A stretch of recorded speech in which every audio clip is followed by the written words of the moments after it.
This is Standing Watch. And now, Evangelist Norbert Link. Greetings everyone, and welcome back to our Standing Watch program. Today I will read to you quite a bit from articles which have been published pertaining to the outrageous scandal involving Hillary Clinton's email situation. And this scandal involves governmental officials from the top down. And it shows the corrupt system in which we all are living. Something the Bible has prophesied many thousands of years ago we would experience in these end times.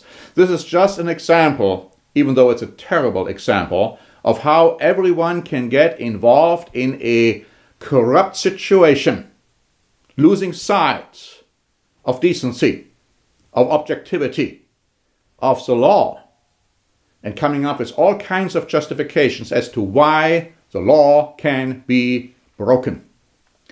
Now, let me just first of all tell you that we are publishing a weekly update. And I will read extensively also from this update today to show you the extent of that scandal, which cannot, which must not go away if we still have any sense left for the rule of law. And I'm speaking to you not just as a pastor, not just as an evangelist, but also as an attorney licensed to practice in the state of California, as I will quote other attorneys who will tell you how scandalous these developments have become.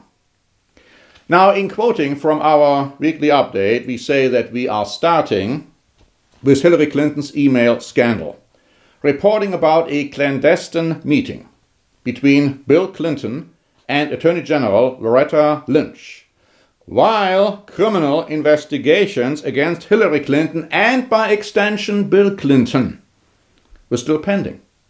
And then the subsequent controversial declarations of Mrs. Lynch, followed by the stunning and incomprehensible announcement by the FBI that in spite of Hillary Clinton's proven reckless criminal conduct, potentially placing in jeopardy the security of our country, they still do not recommend criminal charges against her. Now, Donald Trump, of course, was quick pointing out quite correctly how rigged and enriched our corrupt political system is. Now, House Speaker Paul Ryan tweeted this, and I quote, "While I respect the professionals at the FBI, this announcement defies explanation. No one should be above the law." He then subsequently also recommended that Hillary Clinton should not have any access to classified information at this point. And he also said that the FBI Director James Comey will have to explain to Congress how the FBI could come to this kind of incomprehensible decision. Newsmax reported on July 5, and I quote, "Former New York City Mayor Rudy Giuliani Tuesday blasted FBI Director and, by the way, Obama appointee James Comey, saying that this is the special exemption for the Clintons. It would be unreasonable for a prosecutor not to go forward with it, and it's almost an abdication of duty," Giuliani said, who was in office during the 9/11 attacks. What was just laid out is what we would call a no-brainer. In the attorney's office that Jim Comey worked at, he was one of my assistants, he said. "The minute you say someone is extremely careless," that's what he said in his announcement, "you are saying that they are grossly negligent," he told Fox. What do we mean by gross negligence? We mean extremely careless. Now, why is that important? Because under the law, as I will show you in a moment, if you are grossly negligent, you have violated the rules. You have engaged in criminal conduct. And gross negligence is the same as extreme carelessness. That's how it's being defined Black's Law Dictionary defines it that way, as Mr. Goyani rightly points out. So it's incomprehensible to say that Hillary Clinton engaged in criminal conduct, but we are still not going to prosecute her. At least that is our recommendation. Incomprehensible. Even Bernie Sanders' die-hard supporters are upset about that conclusion. Now, you don't have to be a member of the conspiracy theorists to see that something smells like a rat here in this situation. Let me just run you through the timeline. First, a private meeting between Bill Clinton and Loretta Lynch for 25 minutes in the airplane, which nobody would have known anything about if it hadn't been for a very astute and clever professional investigative journalist. He reported that. And then they talked about what? Oh, they allegedly talked about golf, and they talked about allegedly the grandchildren. All right. After this clandestine meeting, followed by Mrs. Lynch's refusal to recuse herself, and it became public, and saying instead that she will abide by the recommendations of the FBI, which again puts her in great jeopardy because now she is bound by the recommendations which allegedly she knew nothing about what they would be. Now, she normally has discretion. She could say, no, I'm not going to follow the recommendations, I will do something different. Now she has bound herself to the recommendations of the FBI, followed, next step, by Hillary Clinton's lengthy 3.5-hour interview with 8 federal agents on Saturday, being accompanied by at least 4 attorneys, followed by President Obama's announcement that he would fly together with Hillary Clinton on Air Force One in order to campaign for her in North Carolina at a time when the recommendations hadn't been published yet. And by the way, how can you use Air Force One, a plane paid for by the government, to support a candidate? Followed by the publicly announced recommendation by the FBI on Tuesday not to indict Hillary Clinton while Barack Obama and Hillary Clinton were on the plane. And we are to believe, we write in our update, that before the FBI's announcement on Tuesday, nobody knew what would be recommended by the FBI. The New York Post wrote, the fix was in. It's a terrible fix. Now, I said earlier that the investigation against Hillary Clinton, by extension also, has to be directed against Bill Clinton because of the interesting developments pertaining to the Clinton Foundation, which apparently the emails addressed. Now, let me also just say this. The FBI found that Hillary Clinton lied when she said that no emails which were classified, which were marked classified, were sent out. That's a complete lie. That's not true. She also lied when she said that she turned over all work-related emails to the FBI. Again, they said no, absolutely not. There are thousands of emails which they found, which were not turned over. And then, of course, 30,000 emails were deleted. Why were they deleted? What did they contain? Nobody would ever know unless, if Mr. Trump is correct, he said you can't really delete emails so that they can completely disappear. If you had a will, you will be able to find them again. The question is, did the FBI have the will to do it? There is clear compromise with impartiality, and on top of that, Hillary Clinton was saying that if she becomes the president, she is considering keeping Loretta Lynch on the job. Now that, according to Mr. Trump, is tantamount to a bribe.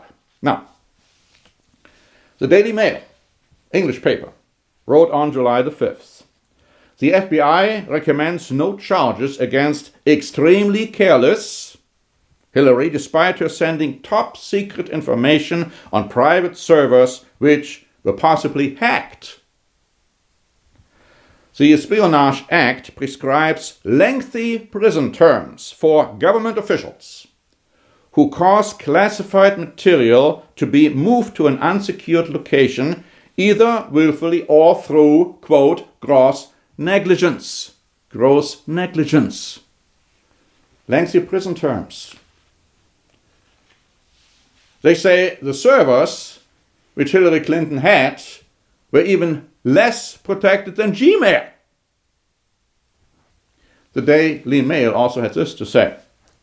Mr. Comey's conclusion, which he insisted no politician in the Obama administration was aware of in advance, amounted to a declaration that Clinton and her aides were extremely careless with the handling of classified material. Although there is evidence of potential violations of the statutes regarding the handling of classified information, our judgment is that no reasonable prosecutor would bring such a case. Now, as Mr. Giuliani said, no reasonable prosecutor would decide not to bring the case. Now, that is outrageous, my friends. It is absolutely outrageous. And so people are upset. Now, I don't know why Democrats wouldn't be upset. I don't know why they would still vote for Hillary Clinton after they have to look at a leader who is completely untrustworthy. Now, the people say that about Donald Trump too. I am concentrating right now on the cahoots of governmental officials, apparently, from every report we got, to protect the Clintons. That is outrageous.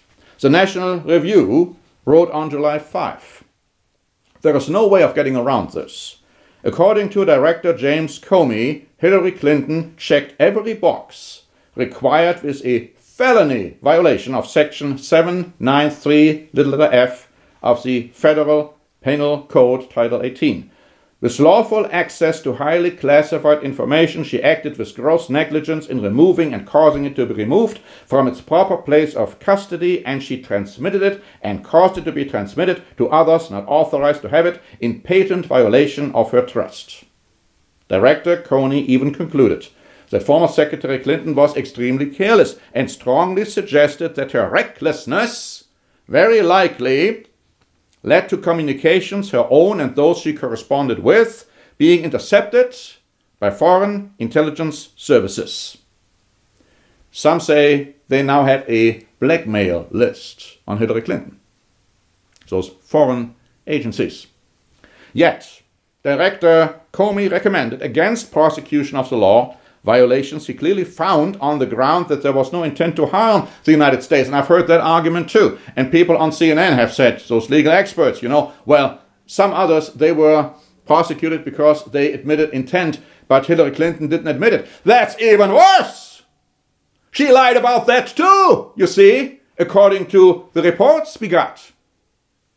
She denied that she knew that she did anything unlawful. Come on! She is an attorney too, isn't she? And so is Bill Clinton, even though he was suspended. His license was suspended for 5 years at least because he blatantly lied to Congress under oath, not having had any sex with this woman. You know that story, don't you? In essence, in order to give Mrs. Clinton a pass, this article by National Review goes on to say, the FBI rewrote the statute, inserting an intent element that Congress did not require. They didn't require it. The added intent element, moreover, makes no sense. The point of having a statute that criminalizes gross negligence is to underscore that government officials have a special obligation to safeguard national defense secrets. When they fail to carry out that obligation due to gross negligence, they are guilty of serious wrongdoing. The lack of intent to harm our country is irrelevant. It's irrelevant. You don't have to have that. All you have is gross negligence, which she clearly had. So it's a must for the FBI. It's a must for the prosecutor. It's a must for the Defense Department to press criminal charges against her. Why is it not being done?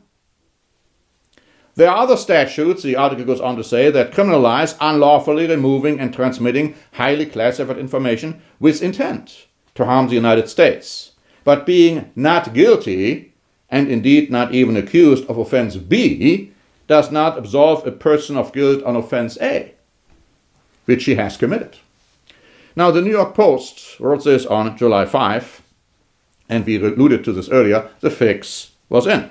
Tuesday, FBI Director James Comey painted a devastating picture of Hillary Clinton's reckless lawbreaking with her emails and the damage it likely caused, and then recommended no charges against her. When I heard him speak, I thought, oh, for sure, he will have to recommend charges.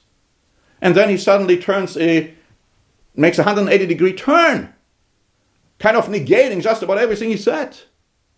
A law student who would write a paper like that in first grade, in the first semester, he would get an F for that kind of a paper. It's ridiculous. The article goes on to say, when it comes to the Clintons, say goodbye to the rule of law. The evidence presented by the FBI seems enough to convict, never mind indict her, based on Comey's own criteria. So why on earth would Comey let her off the hook? Especially when the agency had recommended charges against others, like General David Petraeus, who had similarly failed to protect classified information. The answer? The Clintons enjoy a different standard. They are above the law. That's a shame. That is a dirty, rotten shame. Indeed, the sheer number of scandals for which Bill and Hillary Clinton have escaped punishment is simply astonishing. There is always some technicality or lack of evidence or other pathetic excuse. Comey just dealt a powerful blow to the public faith in the concept of equal justice. I am absolutely agreeing with this. But you see, this is a corrupt system we are living in. The United States of America is being ruled by corrupt politicians. Let us understand this. And that's what the Bible says is going to happen. It's happening right now, showing, my friends, that the return of Jesus Christ is near. That's why I'm bringing those facts to you. It's not going to change next year, whether we have Hillary Clinton as the next president or whether we have Donald Trump as the next president. Because you see, let me tell you this. God is going to place in power the one whom he wants to be in power. For a political? No, for a prophetic reason.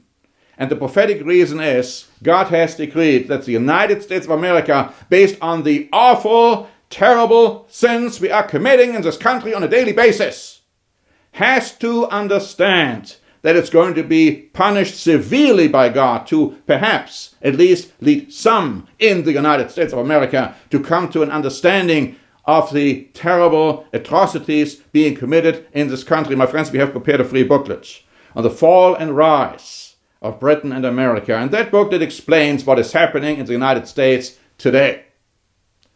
And you see, you need to read that booklet carefully based on what the Bible says. I'm not giving this program because I am endorsing Donald Trump and I'm speaking against Hillary Clinton. I have totally no ambitions insofar as political ideas are concerned.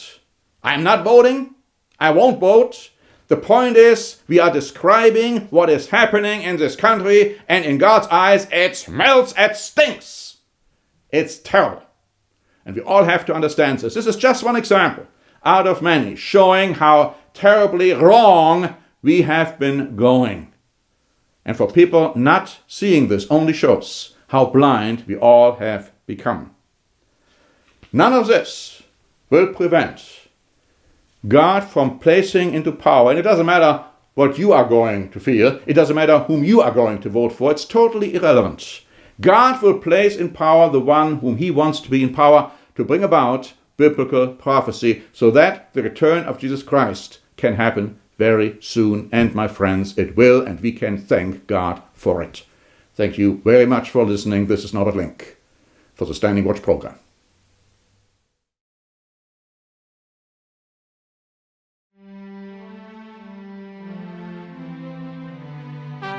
Standing Watch is a presentation by The Church of the Eternal God, P.O. Box 270519, San Diego, California 92198.